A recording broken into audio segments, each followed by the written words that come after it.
It may seem like we're always talking about the weather lately, but really, we are talking about the environment and changing climate. With no doubt that something is changing, our municipalities, our state, and country must look for ways to be more sustainable. We know that the municipal members of Sustainable CT are doing the work, but now, with the Community Match Fund, more people can do the small projects that will make their town or city more sustainable. Today we're joined by Lynn Stoddard, the Executive Director of Sustainable CT, and Catherine Diviney, their liaison to the town of West Hartford, to talk sustainability and more. The Municipal Voice is the Connecticut Conference of Municipalities podcast in collaboration with WNHH LP 103.5 FM. I'm your host, Matt Ford. As always, be sure to give us a like and let us know what you're thinking in the comments. CCM's Municipal Voice podcast continues to present a key forum on important state-local issues. The views expressed do not necessarily reflect the consensus views of CCM or our member municipal leaders. Lynn, Catherine, thanks for joining us today. Great to be here. Thanks, Matt. Thanks for having us. So Sustainable CT is one of CCM's favorite partners. You're always doing something interesting over there, innovating ways to tackle a climate crisis and just generally showing us that small groups, departments, or towns and cities can do the work, and you don't need to hear it from necessarily, the president to get to work. For those that aren't aware at home, Lynn, can you talk to us about Sustainable CT and the work that you do there? Sure. Yeah. It's a program to really support and recognize towns and the great things they're doing to make their towns better places for all people to live.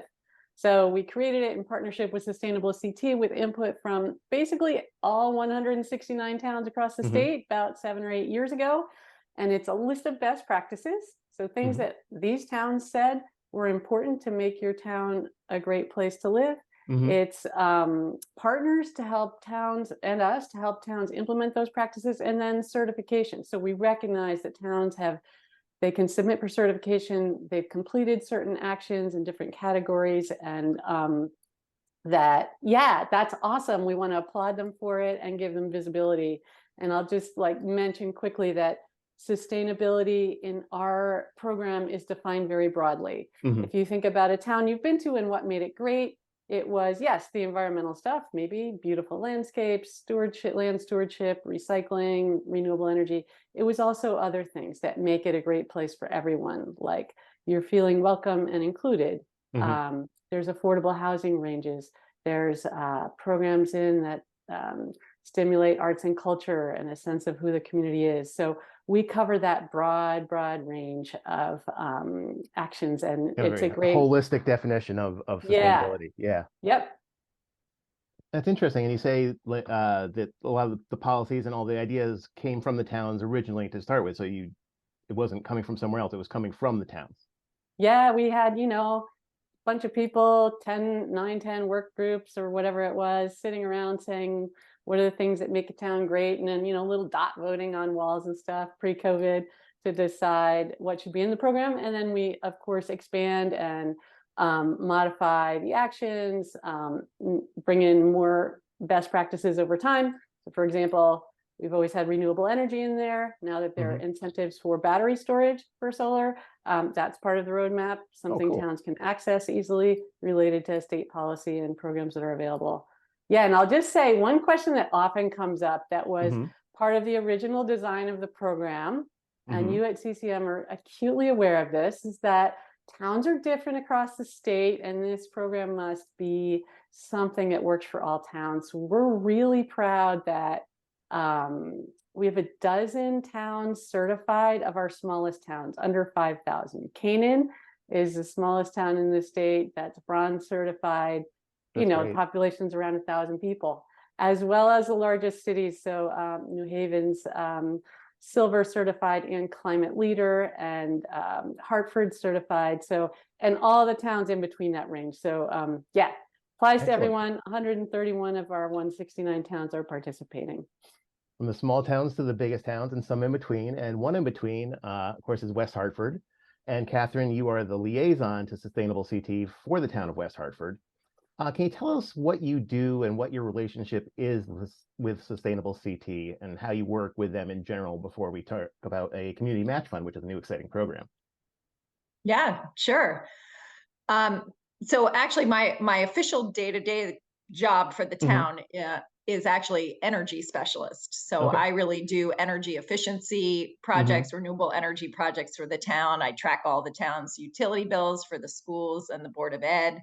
I work with schools and commissions to encourage conservation behavior. But in 2018, when Sustainable Connecticut first started, and I advocated for West Hartford to join, my responsibility has kind of got broadened to include being the Sustainable Connecticut liaison. So for that work, I try and promote the program both internally within the town and externally to the public. I share a lot of the resources and training that's available for free through the program.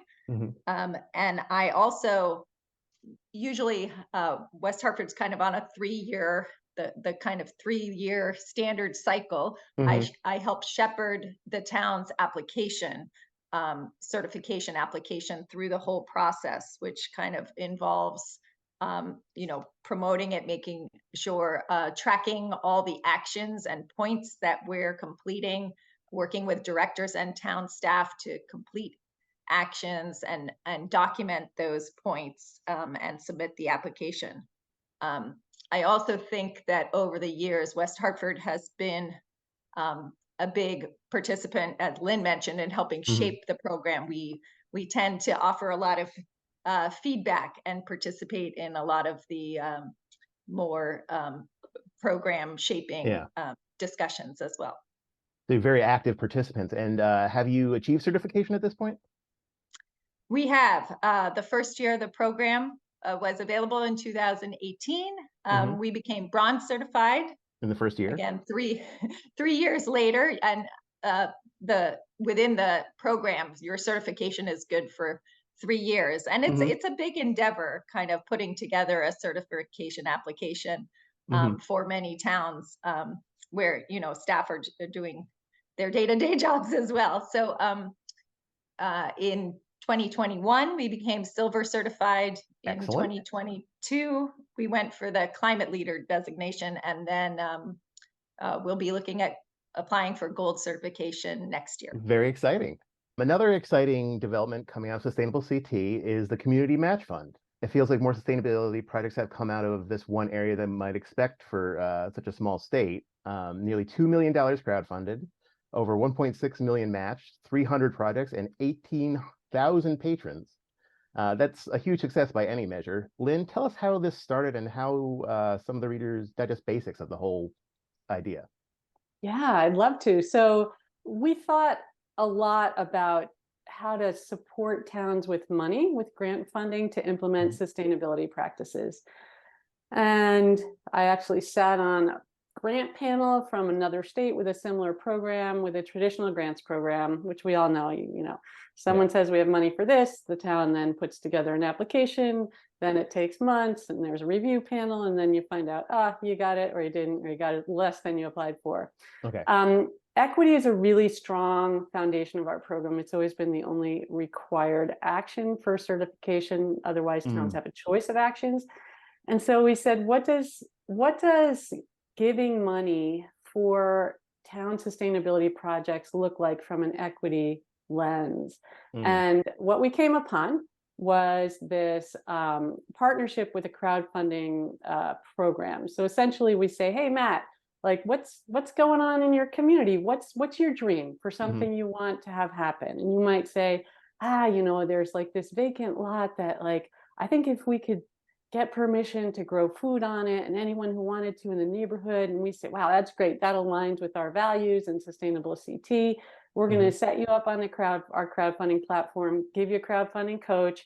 And then every dollar you raise for that community garden, we're going to match it from Sustainable CT. Wow. So they're highly visible projects that are community led, which is the really important part. And to us, yes, you're getting some money from your neighbors and the community and, those small crowdfunding dollars, big or small, doesn't matter. To us, beyond those dollars, the important thing is it's those people believing, sharing your vision for their community. So if you can only crowdfund from 2 people, even if it's like $500 each, it's not a sign of community buy-in and community vision. Mm, We really want to show that one person with a dream that resonates with other people in the town, that we want to support that. So you don't have to be a 501c3 to a nonprofit to apply. You mhm. don't have to be a town employee to apply for the community match fund. You can be either of those, Okay. or you can be a person in a neighborhood with a great idea that you think other people will share that idea. And then, yeah, it's a like crowdfunding, it's pretty quick and easy. There's no long application. We have a conversation on the phone, and then you create your page, and that's essentially, Yeah. what is the articulation of your project. It's not a separate application. Yeah.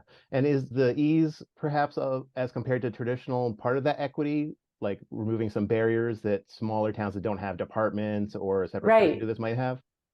Anyone can apply, so that's the ease of it. And the angle that ideas only get funded if lots of people in the community believe in Yeah. them. So it's not a top down, like, we think we need this for our town or whatever. It's very much growing up from people. Even if the town's leading the project, Hmm. they've got to get a certain threshold of donors to show that it's indeed a community vision.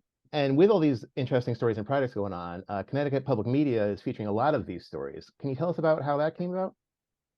Yeah, so this is the fourth year that Connecticut Public TV is doing an episode called Resourceful. I forget the full long title, but it's basically showcasing sustainability in Connecticut communities. Very cool. And some of the funders overlap with funders who've supported us in the past. And yeah, so we've helped provide some ideas on great things happening across the state for CT Public to pursue.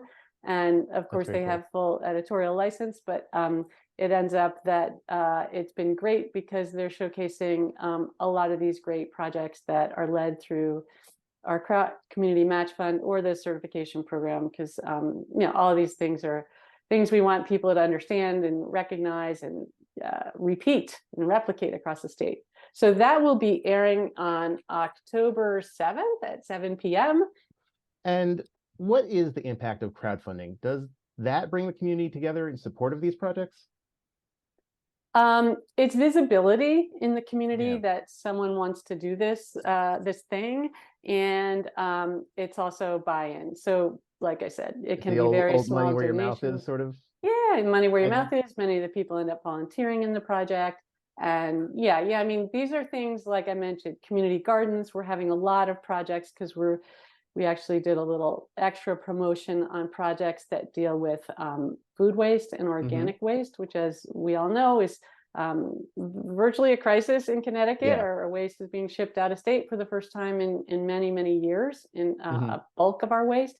So we want to see that food waste handled in Connecticut and going back to either preventing it through food waste prevention campaigns, or going back into creating very nutritional value for the soils. Yeah. So we have a lot of those types of projects. We have a lot of kind of cultural awareness, community murals that are funded by the crowdfunding program, the Community Match Fund, things that are engaging youth and workforce in green jobs Yeah. or climate change. So yeah, lots of those kinds of things. That's great stuff. You are listening to the Municipal Voice on WNHH 103.5 FM. Catherine, West Hartford is really into the Community Match Fund. You're a super user. What draws you to the Community Match Fund? Yeah, well, I think it's a fantastic resource for residents, Hmm. and it's a way for our engaged citizens to do something good for the Hmm. community. For my role, I work with the town's PR specialist and our kind of commission network to Mm. promote the match fund. And especially, as Lynn mentioned, the fact that anyone in a town can do a project. The town doesn't have to be directly involved. Yeah. And also the fact that it's kind of this fast, flexible Yeah. mechanism to get funding. And there's not a lot of the paperwork or Mm-hmm. timeline requirements of a regular grant process. This maybe a little less daunting than some of those other grants. That's Yeah, cool stuff. Could you tell us about some of the projects that you've been able to accomplish using the Community Match Fund? yeah. West Hartford has utilized it a lot, actually. So I think some of the projects we've done more recently have been LED lights for one Mm-hmm. of our youth baseball fields. Things like art murals or painting those concrete barriers where you have outdoor dining. Mm-hmm. We've done some street banners in the center of our town with one of the Nice. local business organizations. As Lynn mentioned, we've done some gardens projects and planting trees, and even events like Mm, birthday events and pride events. that's very cool stuff. You just mentioned the LEDs, and Lynn, before you mentioned, some of the waste programs. Are some of these also do they help towns save money? It sounds like maybe because I know like sending the waste out is expensive, and old school lights were use up more electricity. So is there sometimes actually some savings on top of the sustainability with these? Absolutely. And Catherine can probably speak better to that than most people as the energy manager. When you're saving energy, our energy costs are really high. Yeah. You're not paying for that energy when you're not sending your like heavy organic waste to an out-of-state landfill or an in-state resource recovery facility. You're saving lots of money on the tip fees and the transportation. So huge dollar savings on a lot of these things. Catherine, the West Hartford is, as we mentioned, certified silver, but you're also among the first to earn the Climate Leader designation. Can you tell us about the Climate Leader designation, what that means, and how you manage it? Yeah, so climate designation was a new pilot program that Sustainable Connecticut rolled out in 2022. It's a special designation which recognizes municipalities that are focused on climate change and reducing greenhouse gas emissions. So it's the Sustainable Connecticut has identified particular actions within Mm, the program that contribute to those efforts, and you have to implement those specific actions to earn the designation, or choose yeah. actions, particular actions. And so I guess with my focus on energy as the energy specialist, West Hartford has done quite a lot of work in that area, so we were able to achieve the designation the first year in the pilot, and I believe now that designation is required for gold. Interesting. So it's a step in between the silver and the gold. It's actually an overlay to certification. Okay. So a lot of our actions have always had a major climate impact, either Hmm. resilience or reducing greenhouse gas emissions. But we came to the point where we really wanted to flag those, that like towns that are getting certified with the points in our roadmap, if a certain portion of those points are from high climate impact actions, Hmm. they get like an extra flag notation on top of their certification. At the same time, after we did the pilot for climate leaders, we were developing the gold level certification. So up Mm. until now, we've only had bronze and silver. This is the first year that towns are eligible to apply for gold. We're going to be announcing gold, all 2023 certified towns on Friday. Ooh. And I will tell you, there will be gold among that announcement. So we're really excited that we'll have the first towns to showcase under climate under gold. As part of gold, we asked towns and people like Catherine and many other towns, what makes a town super exemplary? Like this is Hmm. like the Olympics. We're not trying to create a gold level that everyone can achieve necessarily. Yeah. We're providing support so all can get there, but it's really exemplary. And to us, that meant three things that are a little bit stronger than our traditional certification program. Hmm. One, towns are going much deeper on equity. So they have to do a little bit more to demonstrate, including inclusion in municipal processes and changing municipal decision making based on conversations they've had with underrepresented folks in their communities. So deeper on equity. The second thing was deeper on climate. So Mhm. in order to be certified at gold level, you have to achieve climate leader designation. And the third thing, Mhm. which is, as we know, we live in a state of 169 towns. We're certifying towns by like a unique town, but we said no, regional collaboration, multi-town collaboration is Mm. critical.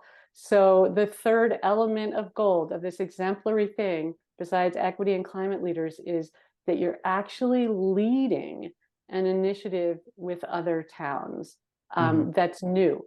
So it's great if you're going to your council of governments meetings and participating in those. That's not enough for Mhm. achieving that Okay. characteristic for gold. You have to actually be out there in front leading something new with other towns. That's really interesting. So it sounds like a lot goes into achieving these certifications. Do you have resources that help towns achieve them? Yes, we have lots of free resources, no cost to the towns. They kind of fall into the category of, some of them are really like free consulting. Mhm. So those are with partners we work with. For example, the Nature Conservancy Okay. provides resources for a half-day workshop on community resilience building. So bringing together different people from the town to talk about the vulnerabilities to climate change, flooding, drought, extreme weather events, Mhm. and what specifically, like what roads, what portions of their towns are susceptible or will be, and how they can begin to plan for that. And that's all like fully supported by the Nature Conservancy, guiding towns through that exercise using maps and whatnot. That's one example. We have partnership with the utilities where they are supporting a program at UConn that does free energy benchmarking for towns using an EPA tool and helping towns understand the performance of all of their municipal buildings from an energy perspective, and Mhm. so on. From our beyond the partner support and some of those examples, we have equity coaches on Okay. contract with Sustainable CT who are available to work with towns to understand what is that? How do I connect with populations in my Mhm. community that I may not know or be aware of?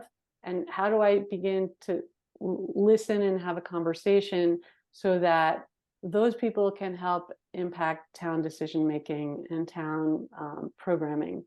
So the equity coaches are a huge part as well. We have a lot of webinars, workshops. We really love to showcase towns talking to their peers. So, for example, Catherine or West Hartford talking about what they did for climate leaders or energy in a particular school or something to help other towns learn from that. So there's a lot of peer support. Yeah. That's the idea. Make all of this available on our website, the certification reports and so on, so other towns can actually copy, borrow, and build on that and improve what's going on in their town. That's really cool. Catherine, why is the work you're doing with Sustainable CT important for the town of West Hartford? I guess for me, at least, it's important because it has to get done. I mean, Mhm. it's the right thing to do. And I think now more than ever, there's a sense of urgency around this, these actions. Mhm. I mean, for me, we all see the recent dramatic changes in our world, whether it's COVID or environmental justice and racism, the weather, climate change, and I think we have to make progress. And I Yeah. think Sustainable Connecticut provides kind of a nice framework, a Mhm. roadmap for towns. So it holds our feet to the fire so that we can we can make progress. But of course, there are other benefits to Mhm. towns. There's, as Lynn mentioned, the recognition. There's free resources and training, which is Mhm. a huge benefit to towns. The partnerships and collaboration, and then transparency of the program and the peer learning that happens is really valuable to towns, as well as the funding, the match fund, and other things that we've talked about. Great. Lynn, same question, but for the entire state. How does Sustainable CT work important? Yeah, similar to what Catherine said. I'll add that climate change, although huge, global, transcending generations in terms of the impact, local decision making is so critical to our behavior. So if you just think about land use and zoning, whether you have to drive to work or not, whether there's public transit or your town is walkable, to go to work, to buy groceries, to access local foods, whatever it is, zoning and land use is really critical to our emissions, each of us, as well as towns being great places to kind of showcase and lead by example. So we feel that, like in the grand theory of change for the universe and related to climate change, local government decision making and engagement of residents in their communities is absolutely critical. And not only, of course, to the climate crisis, but to our well-being, our sense of connection, our like having great communities. I think maybe this is an assumption on my part, but like it seems that communities are more whole when they're connected. Yeah. If you know some of your neighbors and don't feel isolated, and someone reaches out in a crisis that may be happening, across the country or just within your family, this is all really important stuff. And I think about our logo, which is this map of the state of Connecticut with dots on it of different sizes and then concentric circles. We call them the ripples, and that's really kind of the vision of this. Local decisions and actions then ripple out to the state, and obviously beyond the state, and even beyond the nation. So that's our hope, that this is a framework to do that work. And we really see ourselves, our small staff at Sustainable CT, as just kind of enabling this to happen. So as we talked about, we've brought in towns to guide how this program looks and to make it valuable. We often say Sustainable CT was built by towns for towns, and we continue to have that as our kind of motto in guiding new programming and the support we provide, and realizing that we have this new action, but towns aren't doing it because they don't have the resources. They need maybe some of those no-cost support resources we talked about, and then work with partners to provide that. So we're kind of the fortunate vessel to help, ideally help towns do this important work. Great. I can't say enough about Lynn and her staff. They're fabulous, great supporters for all towns. It's a wonderful program. That's awesome.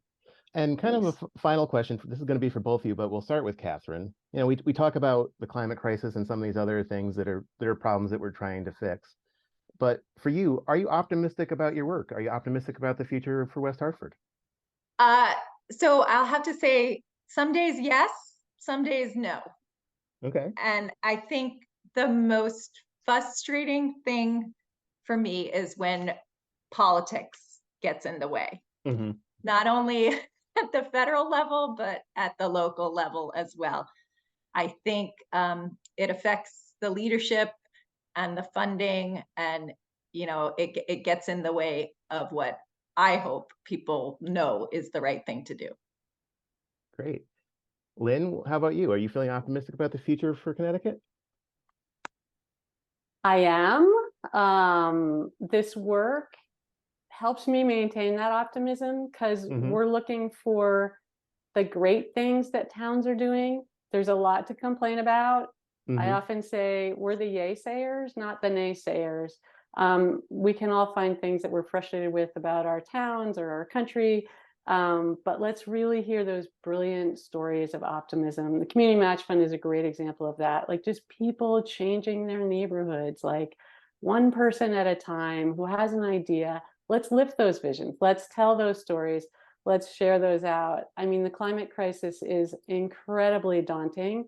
I'm not always optimistic about that, yet none of us know how it will all unfold, especially with the mystery part of leadership, which is what it hangs on right now. And you gotta stay in the fight as long as you can, and you gotta believe. that there's room for change and success there. Well, here. Well, thank you both for all the hard work you do, and thank you for coming on the show today. Lynn and Catherine, thanks for coming on the show. Appreciate the opportunity, Matt. Thank you. And thanks to CCM for the awesome partnership. And you were at the table in the very early conversations and a convening entity as we brought municipalities together to talk about what makes our towns great places to live. So we appreciate that partnership all these years and ongoing. Thank you. To the people like Catherine in the community. And to the people like Catherine in the community. Obviously. Thanks for having us. We'd like to thank our guests, Lynn Stoddard and Catherine Diviney.